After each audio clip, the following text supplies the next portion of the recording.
Assalamualaikum warahmatullahi wabarakatuh. Apa kabar teman-teman semua? Semoga kalian sehat selalu, panjang umur, bahagia selalu, dan selalu dimudahkan segala urusannya. Dan pada kisah kali ini, saya akan membacakan sebuah kisah yang berjudul Jasad Hidup Sang Santri. Sebelum melanjutkan ceritanya, buat kalian yang baru bergabung di channel ini, silahkan klik tombol subscribe dan tombol loncengnya agar kalian tidak ketinggalan cerita terbaru dari kami. Oke, kita langsung saja menuju ke ceritanya.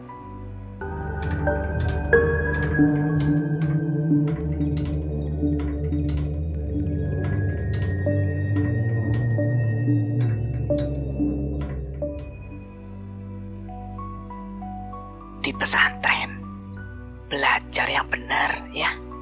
Jangan ngerepotin Pak Ustadz, ucap seorang ibu sembari mengelus kepala putranya. Suara bising klakson kendaraan mengiringi perjalanan mereka melintasi batas provinsi. Iya Bu, yang penting Ibu jangan lupa aja kalau punya anak yang tinggal di pesantren. Ibu itu tersenyum. Ia mengelus kepala anak itu berusaha menghargai keteguhan hati anaknya. Ya ndak mungkin Toleh. Nanti tiap ada libur, Ibu pasti datang. Perjalanan cukup panjang mereka lalui untuk mencapai sebuah kota di Jawa Barat. Cahaya rembulan menemani perjalanan mereka menembus jalur pegunungan yang berkelok-kelok. Sayangnya, penerangan di sana masih jauh dari cukup. Hanya cahaya dari mobil tua yang mereka sewa yang menerangi perjalanan mereka. Hati-hati Mas, jangan ngebut-ngebut, jalannya gelap, ucap ibu itu. Sopir itu pun mengangguk. Iya Bu, biar kita bisa cepat lewat jalur ini Bu. Udah merinding dari tadi. Ngomongnya. Baru beberapa saat menutup perbincangan mereka, jalanan yang mereka lalui menjadi gelap. Lampu sorot mobil yang mereka gunakan tiba-tiba mati. Sopir itu berniat meminggirkan sesaat mobil mereka, namun mereka sedang berada di jalan turunan. Mas, minggir Mas, jangan ngebut. Iya Bu, ini dari tadi mau minggir, tapi turunan, remnya nggak makan, balas sopir itu dengan suara panik. Nasib sial tidak dapat mereka hindari. Jalanan itu membawa kepada jalan turunan yang semakin tajam. Berkali-kali sopir itu menginjak rem untuk menghentikan mobilnya, namun gagal. Sebuah tebing besar menyambut mobil tua yang meluncur dengan kecepatan penuh dan akhirnya menghancurkannya. Ibu itu tersadar dan mendapati tubuhnya penuh dengan luka. Ia merayap ke bagian mobil yang telah hancur dan mencari keberadaan anaknya. Namun sebuah luka menggores hatinya dengan tajam. Sang ibu menemukan anaknya penuh luka dan tidak merasakan nafas dari tubuh anaknya itu. Berkali-kali ia mencoba memanggil nama anaknya, namun tidak ada tanda-tanda anak itu akan membuka matanya. Nak, jangan tinggalkan ibu nak. Biar ibu saja yang mati. Jangan kamu nak. Tangis ibu itu memecah keheningan malam di jalur yang tak jauh dari tepian jurang itu. Ibu itu berteriak berkali-kali meminta pertolongan. Namun jalur malam tempat mereka berada saat ini hampir tidak terlihat satupun kendaraan yang melintas. Ia hampir putus asa dan menangis sejadi-jadinya. Tolong, siapa saja, tolong anak saya. Apa saja akan saya lakukan, tapi tolong anak saya. Hanya gelapnya malam dan suara serangga dari hutan sekitar mereka yang menyahut isak tangis ibu itu. Di tengah keputusasaannya, samar-samar akhirnya ibu itu melihat ada seseorang yang melintas di jalan itu, seorang diri. Orang itu menembus kegelapan dan berjalan dengan kaki telanjang. Ibu itu pun mencoba memerhatikan sosok itu dan menemukan seorang kakek berjanggut yang menghampirinya. Kakek itu mendekati jasad anak yang sudah tidak bernyawa itu.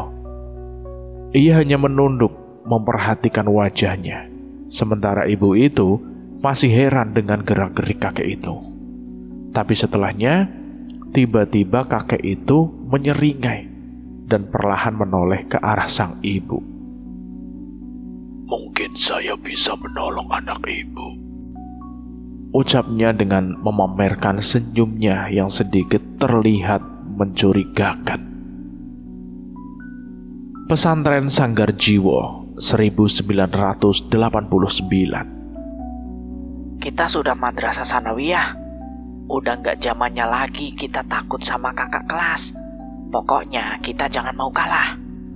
Rijal berdiri menatap temannya Ahmad dan Faris yang tidak jauh berada di dekatnya. Baru 1 minggu mereka melalui pendidikan di pesantren dan cukup banyak kakak kelas yang menunjukkan sikap tegasnya kepada mereka. Tidak ingin bernasib seperti awal-awal mereka di madrasah ibtidah, mereka pun mulai mengambil sikap untuk menghadapi senioritas yang terkenal di pesantren ini. Bener Jal, jangan mau ditindas. Kita lulus MI dengan gagah, jangan mau dipelonco lagi. Iya nggak Faris? Faris? Rijal memanggil Faris yang tidak menyahut ucapan Ahmad. Iya apa? Nggak dengerin aku. Sarungku copot terus, sahut Faris yang masih repot dengan sarungnya sendiri. Entah Faris, makanya pakai sarung yang bagusan dong. Cap gajah bengkak, biar gak melorot terus. Ledek si Rijal. Gajah bengkak kepalamu. Ini teh sarung warisan buyutku. Jangan main-main kamu, balas Faris dengan kesal. Mendengar suara kasak-kusuk mereka dari salah satu lorong kelas, tiba-tiba seorang mendekat ke arah mereka untuk memeriksa. Astagfirullahaladzim, ngapain kalian masih di sini? Tegur Ridho, kakak kelas anggota himpunan santri yang sedang mendapat tugas keliling. Kang Ridho, kami habis sholat asar Kang. Terus kok masih di sini? Kalian bolos ngaji ya? Sontak mereka pun menatap jam yang terpasang di dinding bangunan. Mereka sudah terlambat setengah jam dari waktu yang ditentukan. Maaf, kilaf Kang, teriak Faris sembari segera menarik tangan Ahmad untuk menyusul teman-temannya mengaji. Jangan sering-sering keliling pesantren ini. Kalian gak tahu kan, ada makhluk apa di dalam ruangan dekat kalian ngobrol tadi? Ucap Ridho dengan memasang wajah misterius kepada Rijal. Memangnya ada apa Kang Ridho? Tanya Rijal. Rijal menatap sebentar pintu gudang tua yang jarang dibuka di sebelahnya.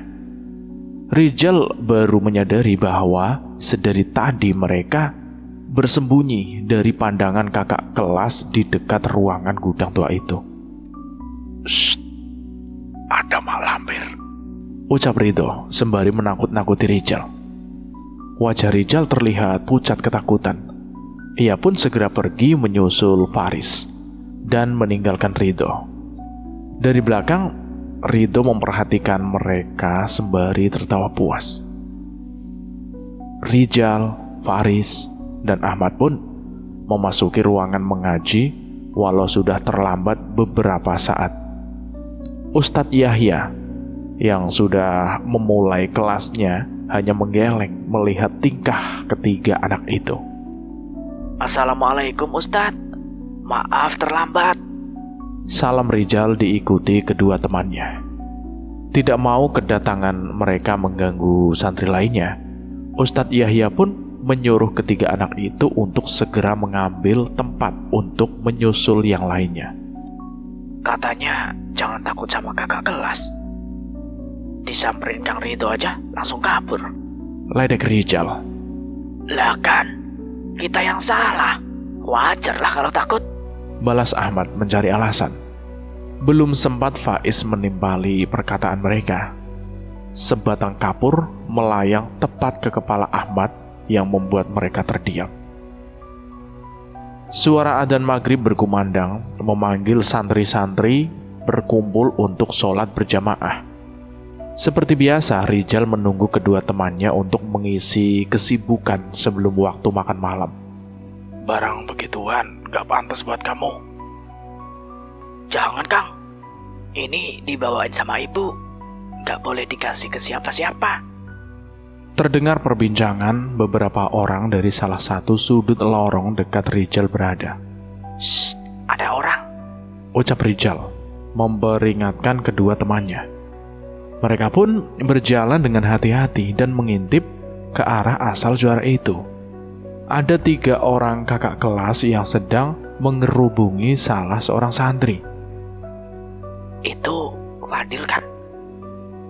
Yang 3 orang itu Kang Sodar sama teman-temannya.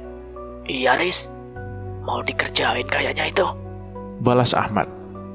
Rijal memperhatikan kejadian di hadapannya itu.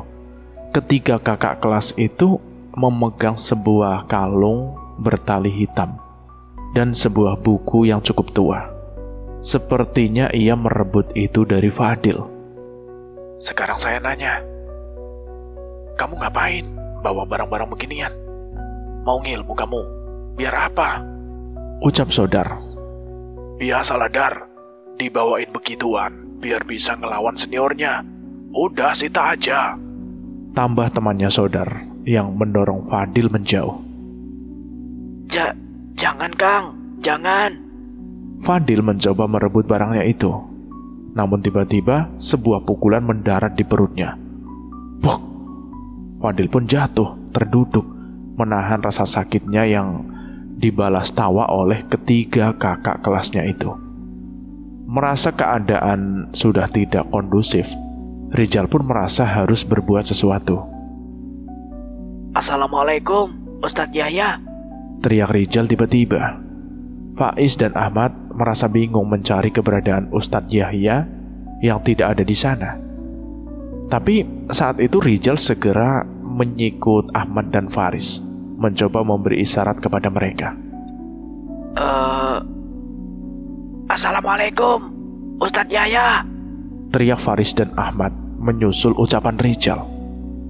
Mendengar teriakan mereka bertiga, sontak Sodar dan teman-temannya panik dan pergi meninggalkan Fadil. Mengetahui keadaan telah aman, Rijal pun mengintip kembali dan menemui Fadil tengah sendirian menahan sakitnya. Jal, kita ke sana. Jangan dulu, Riz. Ntar kalau ketahuan, kita bisa diincar juga sama Kang Sodar dan teman-temannya, balas Rijal. Ia pun memerintahkan kedua teman-temannya untuk pergi meninggalkan Fadil.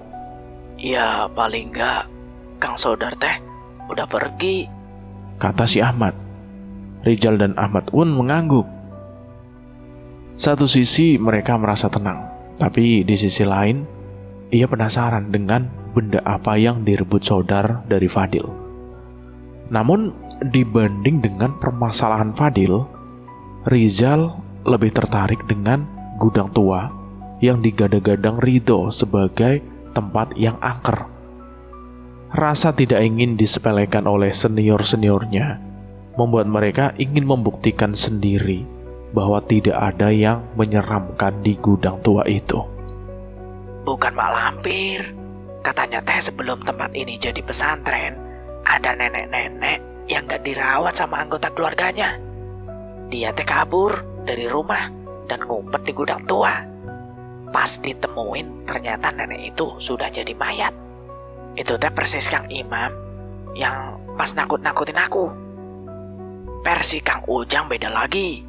Katanya kalau malam Jumat dari bangunan itu bakal ada suara nenek-nenek yang minta tolong. Terus kalau dibuka, katanya nanti kita ditarik ke dalam, cerita Ahmad. Memangnya kalau kita ditarik ke dalam, kenapa, Mat? Rijal penasaran. Katanya nanti kita diisep ubun-ubunnya. Mendengar ucapan Ahmad, sontak Faris dan Rizal menarik sarungnya dan melemparkannya ke arah Ahmad. Buset, masih percaya aja kamu ada setan yang ngisep ubun-ubun? Ucap si Faris. Iya, kayak bocah aja, tambah si Rijal. Ahmad pun memungut sarung-sarung itu dan melempar balik ke arah mereka berdua. Lah, aing teh cuma cerita. Emang begitu yang diceritain Kang Ujang kok? Balas si Ahmad tidak terima. Merasa tidak mau diledek kedua temannya, Ahmad pun merasa tertantang. Ya udah, lanjutin rencana kita aja. Kita buktiin kalau omongan akang-akang itu gak ada yang benar. Nah, bener itu. Pas kan ini malam Jumat. Bisa buktiin cerita Kang Ujang itu, sahut Rijal. Ahmad dan Faris pun mengangguk setuju. Mereka pun mengatur rencana untuk keluar mendatangi gudang tua itu saat tengah malam. Ada 10 santri yang tidur sekamar dengan Rijal dan kedua temannya itu. Mereka tidur di kasur-kasur busa yang harus mereka tumpuk kembali ketika terbangun besok pagi. Beberapa anggota histan atau himpunan santri bertugas keliling untuk mengingatkan semua santri untuk tidur pada jam yang telah ditentukan dan memastikan tidak ada yang keluar dari kamar di atas jam 9 malam. Jangan ketiduran, bisik Rijal. Shh, jangan berisik. Kang Imam masih di depan, peringat Ahmad sembari menyikut Rijal. Mereka pun berpura-pura memejamkan matanya dan menunggu hingga keadaan benar-benar aman. Beberapa santri lain juga terlihat kasakusuk saat tidak ada lagi yang berjaga di depan kamar. Namun setelahnya mereka segera tertidur, tidak seperti Rijal dan kawan-kawannya. Kedua jarum jam bertemu menunjukkan tepat di angka 12. Tengah malam telah terlewati. Rijal, Ahmad, dan Faris pun bangun dari kasur busanya dan mengendap-endap mengintip keluar kamar. Gimana, Jal? Aman? Tanya Faris. Rijal mengangguk dan memberi kode kepada kedua temannya untuk mengikutinya keluar kamar. Lorong-lorong kamar begitu gelap. Ada cahaya lampu, namun tidak cukup untuk menerangi seluruh lorong. Dari jauh mereka melihat sebuah obor menyala yang dibawa oleh salah satu ustadz. Masih ada yang bangun, ucap Rijal. Terus gimana, Jal? Sabar dulu aja, paling sebentar lagi sudah masuk, balas Ahmad. Benar yang dikatakan oleh Ahmad.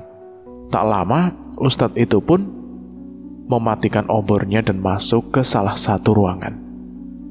Mengetahui keadaan semakin kondusif, mereka pun melanjutkan rencana mereka dan mendekat ke gudang tua itu. Jal, hati-hati. Iya, Riz, kok suasananya beda banget ya sama tadi siang, balas Rijal, yang seketika mendapatkan perasaan aneh meliputinya. Tak butuh waktu lama hingga mereka tiba di gudang tua. Berbeda dengan siang hari. Malam ini bangunan itu terasa mengerikan. Kayu-kayu kropos di pintu yang dianggap bobrok itu kini terlihat berumur dan mengerikan. Gimana, Jal? Masuk? Iyalah.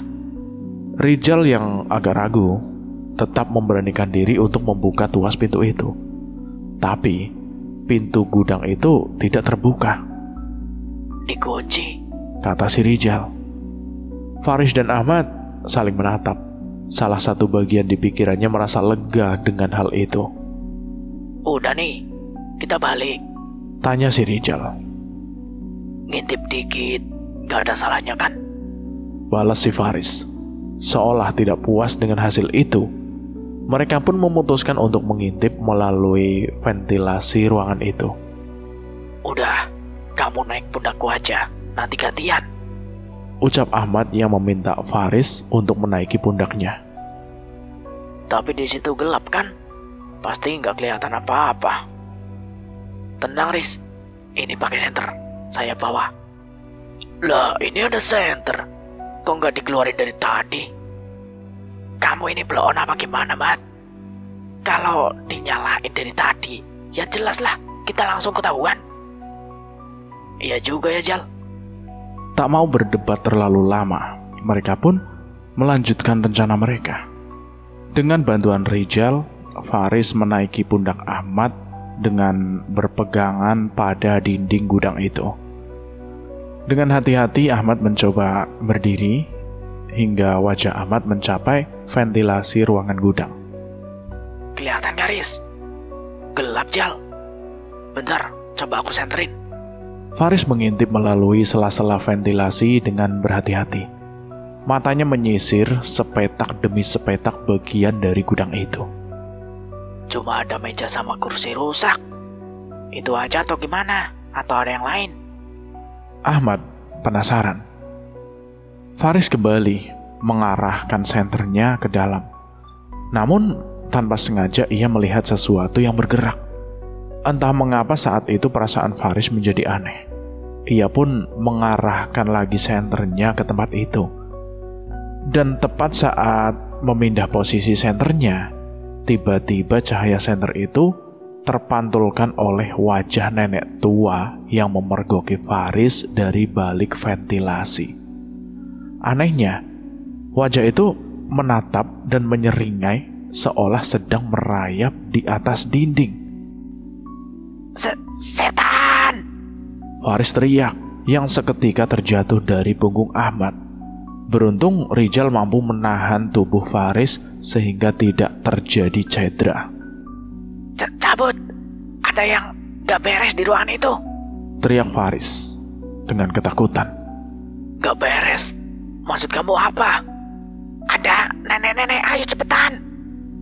Belum sempat memaksa teman-temannya pergi, tiba-tiba pintu gudang tua itu terbuka dengan sendirinya. Ruangan yang gelap dan penuh debu itu kini menantang mereka untuk masuk. Kebuka, Jal.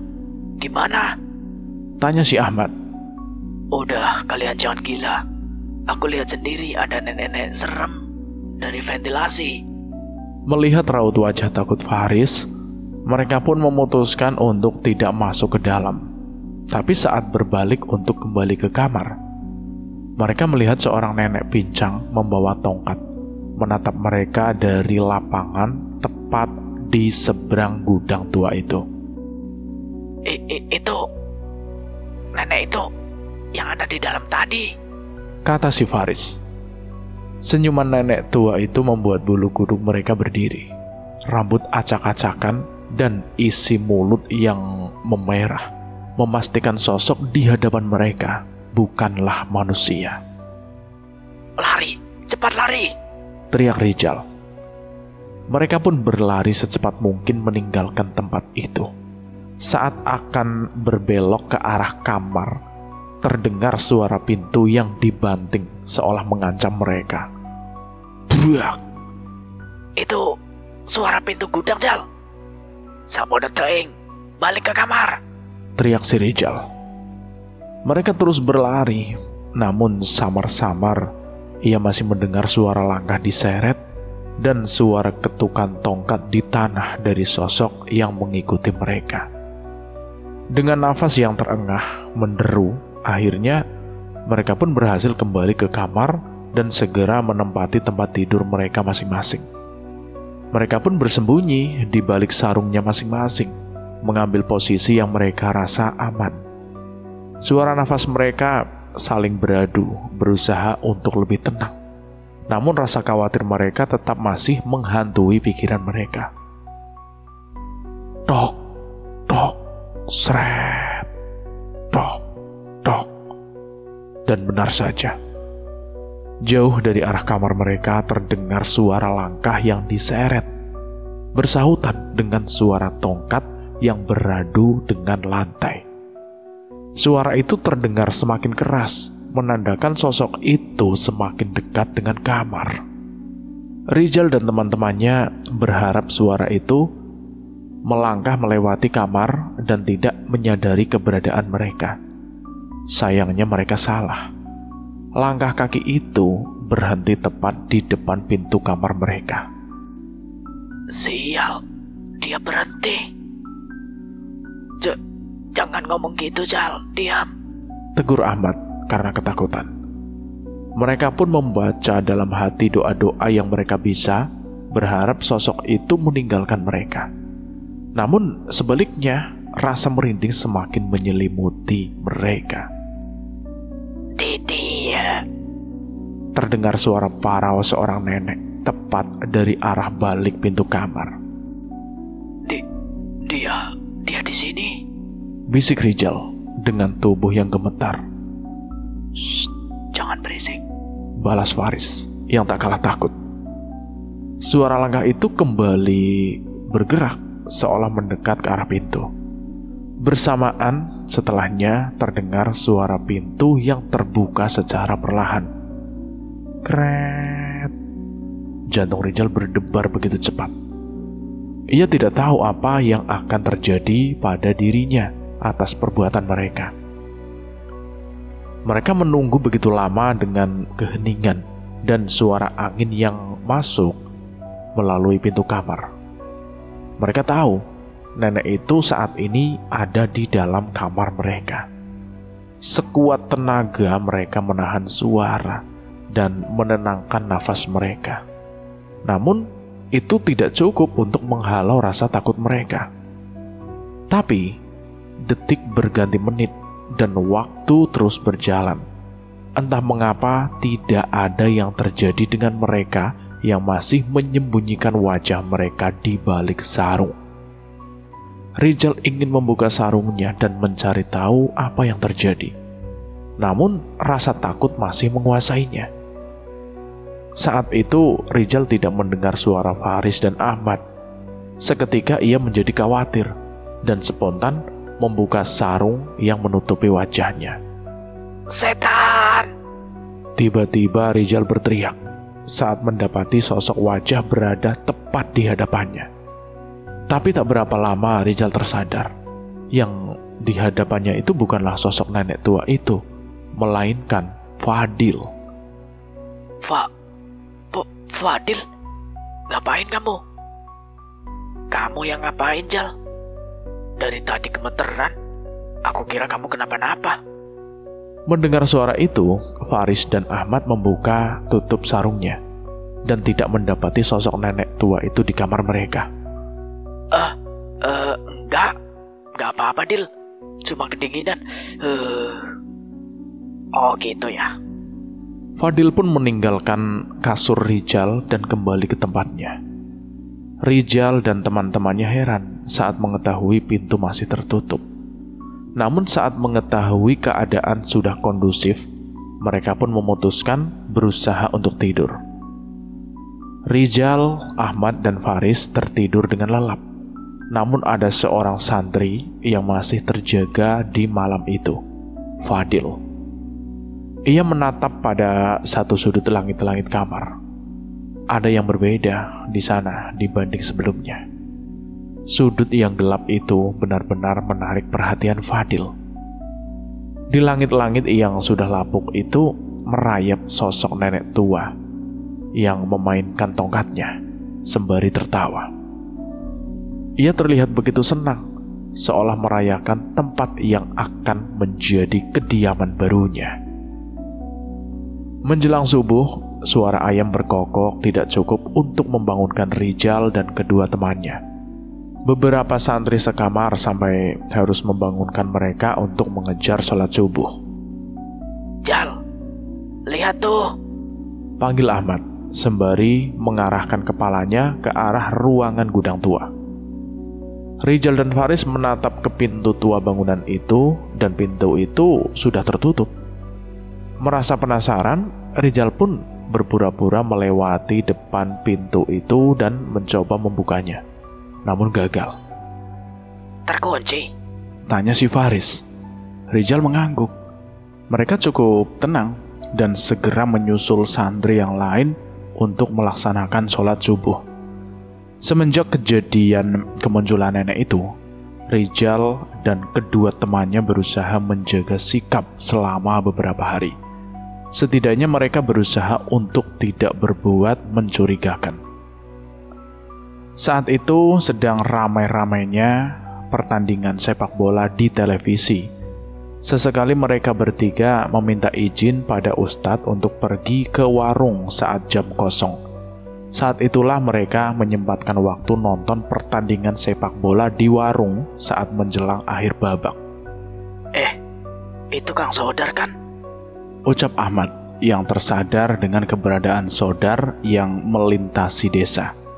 Spontan mereka pun bersembunyi di dalam warung sambil mengintip, memastikan Sodar menjauh dari mereka. Kok bukan arah ke pondok? Itu arah hutan kan? Tanya si Rijal, penasaran. Iya, ngapain Kang Sodar ke hutan? Emang pondok butuh sesuatu dari sana? Tambah Faris. Awalnya rasa penasaran mereka merayu mereka untuk mengikuti Sodar. Namun sebelum itu terjadi, tiba-tiba mendengar suara keramaian dari arah pasar.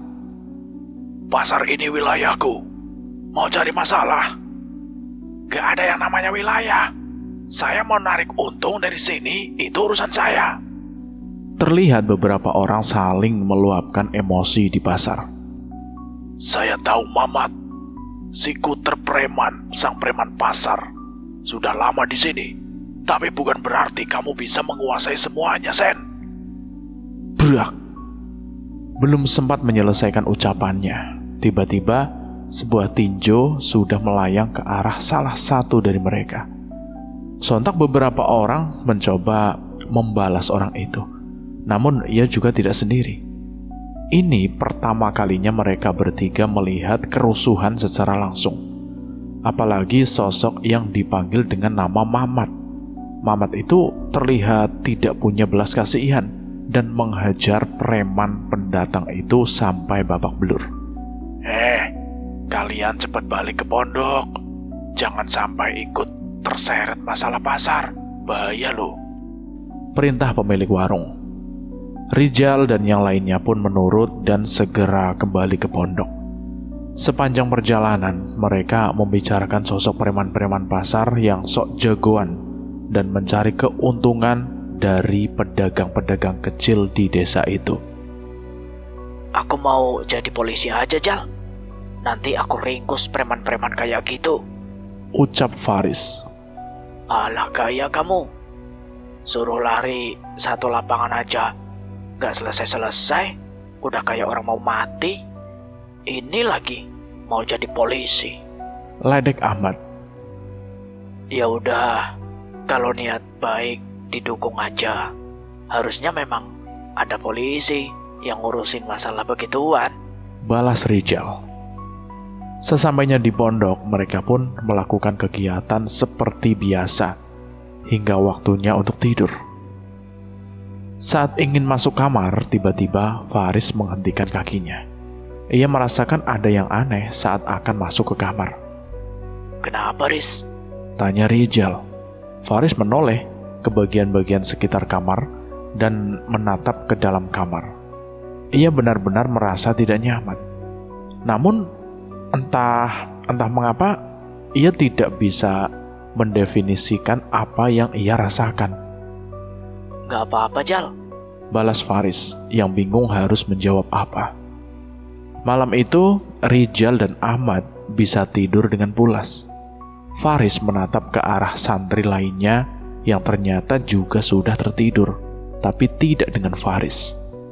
Ia menghabiskan malam itu dengan perasaan aneh yang membuatnya harus berjaga. Terlebih, ia merasakan ada yang memperhatikan dirinya dari salah satu sisi langit-langit kamar. Beberapa kali ia mencoba menoleh ke arah itu, namun tidak ada apapun yang ia temukan di sana. Menjelang tengah malam, Faris masih berusaha untuk bisa tidur, namun tiba-tiba terdengar suara teriakan dari arah luar. Ustadz, tolong, Ustadz. Terdengar teriakan dari arah salah satu kamar santri senior. Mendengar teriakan itu, seketika seluruh santri di kamar pun ikut terbangun semua dan mengikuti asal suara itu. Kenapa Ujang? Tanya Ridho yang lebih dulu sampai ke tempat itu. Itu Sodar kesurupan, teriak Ujang. Sontak seluruh santri yang berniat menyaksikan menjadi ketakutan dan menjauh. Faris yang merasakan ada hal aneh sejak tadi memilih untuk mendekat dan melihat keadaan Sodar. Riz, ngapain? Tanya Rijal. Ini Jal, aku penasaran. Dari tadi aku sudah ngerasa gak enak. Ia pun segera mengikuti Ridho masuk ke kamar tempat Sodar berada. Benar yang diceritakan Ujang, Sodar bertingkah aneh. Ia berjalan merangkak dengan kaki yang mengangkang seperti menggeram. Ekspresi wajah Sodar terlihat aneh. Ia seperti tertawa meremehkan semua orang yang ada di tempat ini. Ridho pun membacakan doa pada segelas air dan meminta Ujang untuk meminumkan kepada Sodar.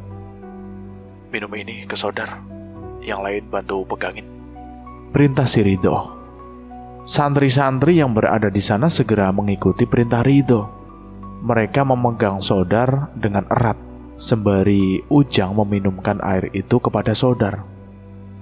Bismillahirrahmanirrahim, ucap Ujang sembari meminumkan air itu pada Sodar. Tak ada perlawanan dari Sodar. Sebaliknya, ia meminum air itu sambil tersenyum. Ridho pun curiga. Ia merasa ada yang salah dengan hal ini. Benar saja. Tidak hanya meminum, Ridho mengambil segelas itu dan menggigitnya hingga pecah. Ia menggenggam gelas di tangannya hingga pecah dan mengunyah pecahan kaca itu. Dar, jangan Dar, mulut kamu luka Dar. Tahan Ujang yang berusaha memegangi tangannya. Namun tangan Ujang sama sekali tidak ada apa-apanya dibandingkan Sodar saat ini. Sodar tersenyum ke hadapan Ridho, memamerkan isi mulutnya dan telapak tangannya yang berdarah-darah. Setan kurang ajar, teriak Ridho. Ridho pun berusaha menggenggam dahi Sodar dan membacakan ayat kursi. Namun sebelum ia memulai, tiba-tiba Sodar memberontak dan merangkak dengan cepat menerobos santri yang ada di ruangan itu dan pergi keluar. Tepat ketika Sodar meninggalkan ruangan, hujan mulai turun perlahan. Ridho dan beberapa santri mengejar Sodar yang melesat dengan cepat seolah sudah mengincar suatu tempat. Gimana? Ikut ngejar nggak? Tanya Rijal pada Faris. Ikut aja. Takutnya ada hubungannya sama kita kemarin-kemarin, balas Faris. Aku coba cari Ustadz yang masih ada di sini deh, kata si Ahmad. Mereka pun memutuskan untuk berpencar untuk mengawasi dan mencoba meminta bantuan. Emang Kang Ridho bisa ruqyah, Riz? Tanya si Rijal, penasaran dia. Katanya di antara santri senior dia yang paling bisa ngeruqyah. Tapi kalau kayak gini, gak tahu deh. Biar gimana pun, hitungannya Kang Ridho masih belajar juga. Secepat mungkin mereka berdua mengikuti kerumunan yang mengejar Sodar. Tapi saat sampai, santri-santri itu terlihat kebingungan. Ia tidak menemukan sosok Sodar di sekitar mereka. Sodar! Sodar! Kang Sodar! Semuanya berteriak memanggil nama Sodar. Seketika suasana pesantren yang sebelumnya tenang menjadi ramai dengan suara santri yang memanggil-manggil nama Sodar. Di tengah hujan, obor tidak ada yang bisa menyala. Hanya beberapa senter kecil yang menjadi perbekalan mereka mencari Sodar. Rijal dan Faris ikut membantu mengelilingi bangunan, masjid, hingga mencari ke sekitar gudang tua.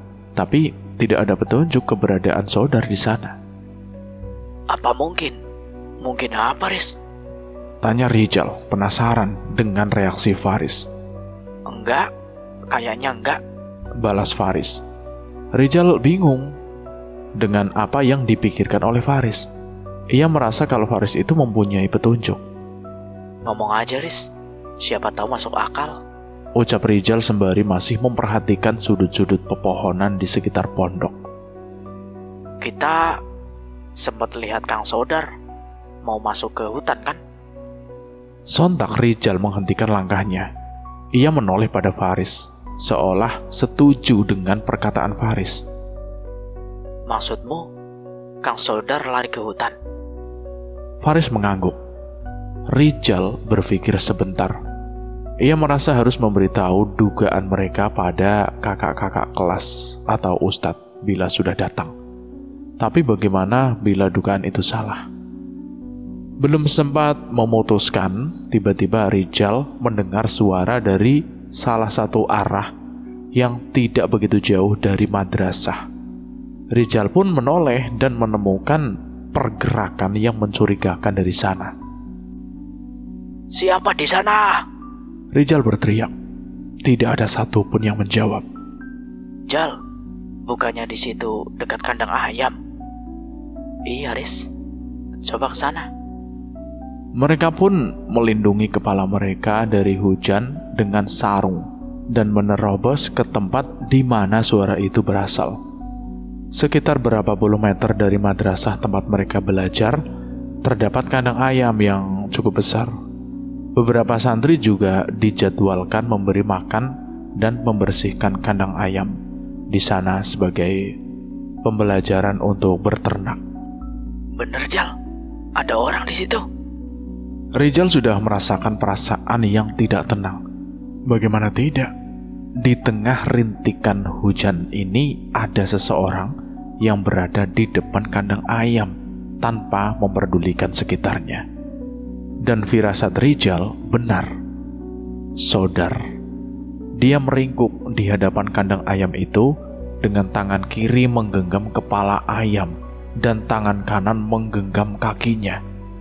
Mulutnya penuh dengan darah yang ia dapatkan dengan memakan ayam itu hidup-hidup. Kang, sudah Kang, jangan, ucap Rijal yang ketakutan. Sementara Rijal terus memperhatikan Sodar, Faris berteriak memberi isyarat kepada para santri yang mencari di sekitar pondok. Di sini, Kang Sodar ada di sini. Faris berteriak. Tak lama Ridho dan Ujang sudah menemui mereka. Beberapa kakak kelas juga ikut. Namun saat melihat terlalu banyak santri yang mendekat, mereka memilih untuk mendampingi santri-santri itu kembali ke kamarnya. Duh, gimana ini? Tanya Ujang, bingung. Mereka tidak habis pikir dengan apa yang ada di depannya. Temannya, sesama santri, yang seakan sedang kerasukan dan memakan ayam hidup-hidup di hadapan mereka. Pegangin, Jang. Aku coba rukiah lagi. Ayo bantuin Riz, Jal. Iya, Kang. Sekuat tenaga, Faris dan Ujang memegangi Sodar. Entah mengapa, tenaganya itu begitu kuat, jauh melebihi tenaga Sodar pada saat normal. Bismillahirrahmanirrahim. Ridho menarik nafas panjang, memegang dahi Sodar, dan mulai membaca doa. Allahu la ilaha illa huwal hayyul qayyum. La ta'khudhuhu sinatun wa la naum. Mendengar bacaan doa itu bukannya ketakutan. Sodar malah tersenyum, memamerkan mulutnya yang penuh dengan darah. Lahu ma fis samawati wa ma fil ardh. Man dzalladzi yashfa'u indahu illa bi'idnih. Ridho melanjutkan doanya, namun tiba-tiba terdengar suara dari mulut Sodar. Lahu ma fis samawati wa ma fil ardh. Man dzalladzi yashfa'u indahu illa bi'idnih. Sosok di tubuh Sodar mengulangi setiap doa yang dibacakan Ridho sambil tertawa. Ia seolah meremehkan doa-doa yang dibacakan oleh Ridho. Dia bisa ngulangi ayat kursi. Rijal di situ kebingungan melihat fenomena itu. Ridho pun panik. Setiap kalimat doa yang ia ucapkan diulangi oleh Sodar sambil tertawa. Kini tubuh Ridho gemetar. Kalau doa-doa tidak berguna untuk mengusir setan ini, kita harus gimana ini? Tanya Faris dengan panik. Wala ya'udu ifdahuma wa huwal aliyul adim. Makhluk itu benar-benar menyelesaikan ayat kursi dengan sempurna. Sontak mereka pun kebingungan. Namun tak lama terdengar suara langkah kaki mendekat menepuk pundak Ridho. Kenapa takut? Tanya orang itu. Ustadz Sobirin? Ucap Ridho yang segera mengenali sosok Ustadz itu. Dengerin, kalau cuma menghafalkan dan mengulangi ayat kursi, jangankan setan, burung beo mungkin juga bisa, kata Ustadz Sobirin. Ia pun mendekat ke arah Sobar. Ahmad menyusul di belakangnya sembari mengatur nafas. Tidak seperti terhadap Ridho tadi. Kini, Sodar terlihat ketakutan seolah terancam dengan keberadaan Ustadz Sobirin. Dalam doa itu, tidak hanya terdapat kata-kata yang kamu ucapkan. Ada kebersihan hatimu, niat dari doamu, dan bahkan ada keadaan tubuh fisik kalian. Apa sudah pantas untuk meminta kepada Allah? Ucap Ustadz Sobirin. Ia membacakan ayat kursi di hadapan Sodar sembari memegang dahinya. Seketika itu juga Sodar meronta-ronta kesakitan. Ya, panas, panas, teriak Sodar dengan suara yang parau. Ustadz Sobirin tidak memperdulikan dan terus menyelesaikan doanya. Sodar yang kesakitan berusaha meronta, namun tenaganya masih dapat ditahan oleh Ujang, Rijal, Faris, dan Ahmad yang ikut membantunya. Tak cukup dengan ayat kursi, Ustadz Sobirin berpindah ke belakang tubuh Sodar dan menekan beberapa jarinya di tulang punggung Sodar hingga naik ke leher. Lantunan ayat suci dibacakan saat melakukan ritual itu. Tak lama kemudian, tepat ketika jari Ustadz Sobirin menyentuh leher Sodar, Sodar pun muntah. Ia memuntahkan darah dan sesuatu seperti asap yang menghilang begitu saja. Sodar. Ujang mencoba memastikan kondisi Sodar.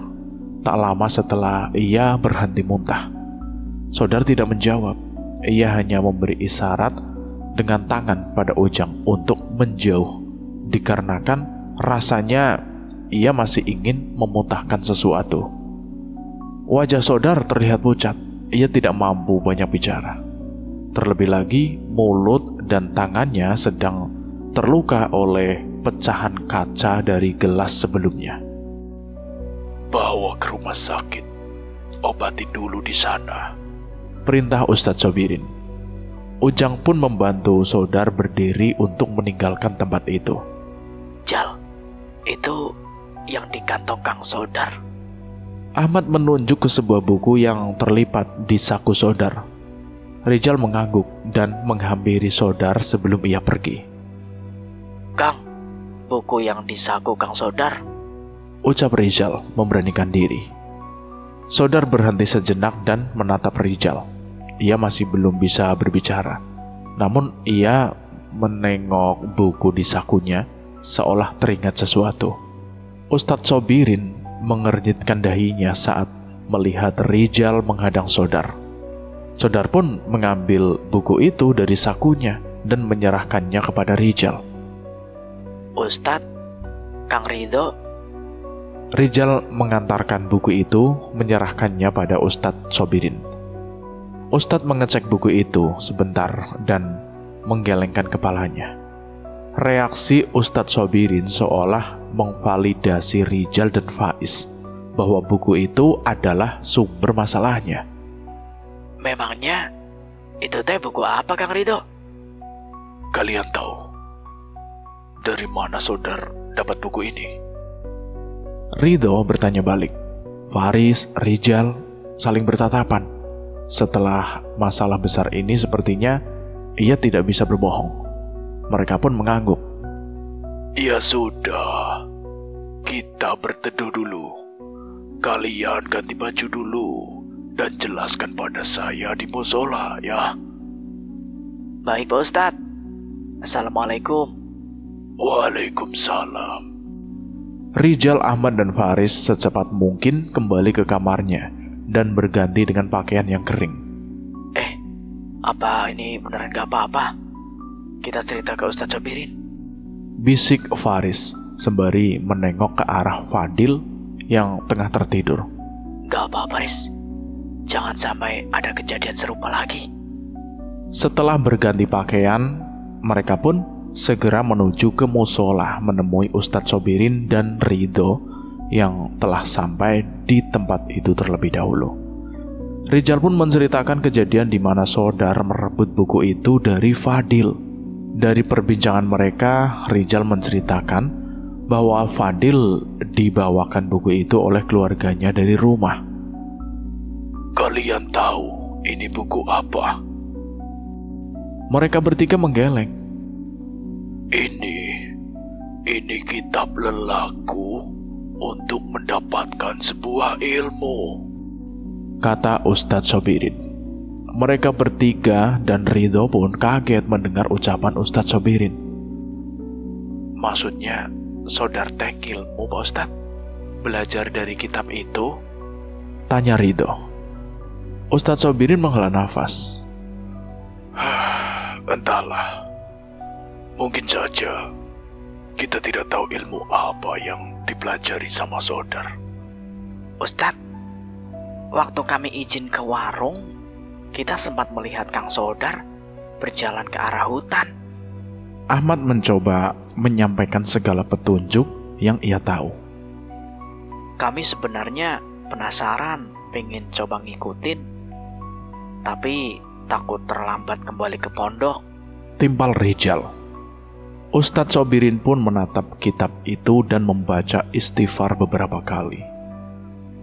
Astaghfirullahaladzim, astaghfirullahaladzim, astaghfirullahaladzim.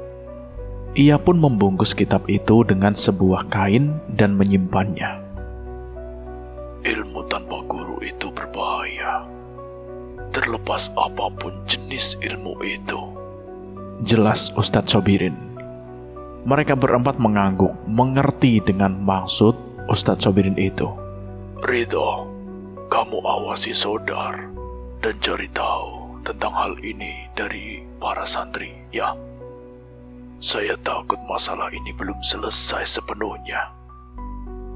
Baik, Pak Ustadz. Kalian sekarang istirahat. Kalau ada petunjuk atau hal-hal aneh, bisa beritahu Ustadz atau Kang Ridho. Tidak usah takut. Jangan takut dihukum.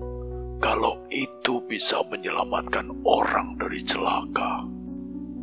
Rijal, Faris, dan Ahmad saling menatap dan tersadar dengan ucapan Ustadz Sobirin itu. Baik Ustadz, kami izin pamit dulu. Selamat malam. Assalamualaikum. Waalaikumsalam. Perlahan hujan di malam itu mulai berhenti. Mereka bertiga tidak menyangka dengan kejadian yang mereka alami akhir-akhir ini. Rasa lelah mereka pun menuntun mereka untuk segera berbaring di kamar. Sebenarnya aku masih ngerasa ada sesuatu yang mengganjal, Mat, ucap Rijal. Faris dan Ahmad berhenti sejenak sebelum masuk ke kamar. Apalagi, Jal? Itu loh, kalung bertali hitam. Kalau nggak salah, Saudara juga mengambil kalung hitam dari Fadil. Dan cerita ini bersambung dulu sampai di sini. Saya akan melanjutkan ceritanya lagi di part berikutnya.